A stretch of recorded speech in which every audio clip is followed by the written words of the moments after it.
ফরিদ চাচা। রোজ তিনি রাস্তায় দাঁড়িয়ে থাকেন, তার একটাই চাওয়া পরিবর্তন। কেউ যেন রাস্তায় বা খোলা স্থানে ময়লা না ফেলে, কিন্তু কে শোনে কার কথা?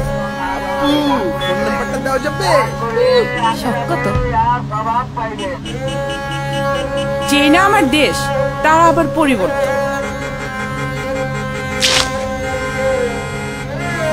তার কথা একটা, আমরা কেন দেশটা ময়লা করছি? দেশটা তো আমাদের। সামনে কি রে? ওই বিরত রাস্তা কেন?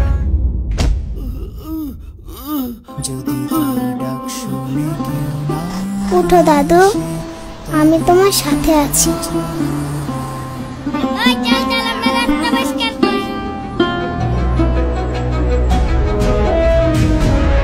আমি যাচ্ছি। খবরদার বের হবে না।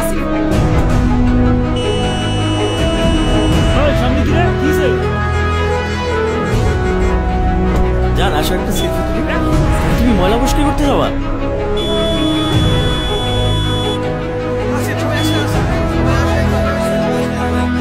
এভাবেই ফরিদ চাচারা একসময় হয়ে যান পরিবর্তনের নায়ক। এবার আপনার পালা।